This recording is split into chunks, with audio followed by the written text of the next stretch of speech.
Hello મિત્રો, વિડીયોમાં તમારું સ્વાગત છે। ગુજરાતમાં ક્યાંક સામાન્ય તો ક્યાંક હળવો વરસાદ વરસી રહ્યો છે, ત્યારે હવામાન વિભાગે ગુજરાતમાં આગામી 5 દિવસ સારોથી હળવાથી સામાન્ય વરસાદની આગાહી આપી છે। ગુજરાતમાં ગુરુવારે રોજ સવારના 6 થી રાતના 8 વાગ્યા સુધીમાં 75 તાલુકામાં વરસાદ નોંધાયો છે, જેમાં વડોદરામાં સૌથી વધારે 3.5 ઇંચ વરસાદ વરસ્યો છે। ત્યારે આજે ગુજરાતના હવામાનનો મિજાજ કેવો રહે છે તે અંગેનું પૂર્વાનુમાન જોઈએ તો જ્યાં મિત્રો હાલ મોટા અને મહત્વના સમાચાર સામે આવી રહ્યા છે। હવામાન વિભાગના અમદાવાદ કેન્દ્રના મોસમ વૈજ્ઞાનિક રામેશ્વર મેધાવી હવામાન અંગેની આગાહી આપતા જણાવ્યું કે અત્યારે દક્ષિણ ગુજરાતમાં એક ઓફશોર ટ્રફ છે, પરંતુ આ સિસ્ટમ વિકસી જેના કારણે ગુજરાતમાં હળવાથી સામાન્ય વરસાદનું જ અનુમાન છે। આ પહેલાં પણ આ સિસ્ટમ દક્ષિણ ગુજરાતમાં હતી અને અત્યારે પણ છે। તો જ્યાં મિત્રો હાલ મોટા અને મહત્વના સમાચાર સામે આવી રહ્યા છે।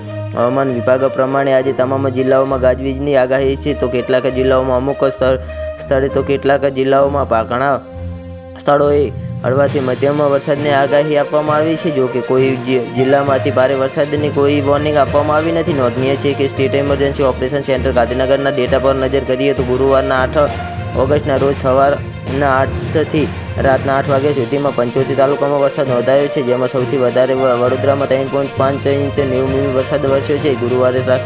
ગુરુવારે 7 કલાકમાં 1 ઇંચથી વધારે વરસાદ નોંધાયો છે।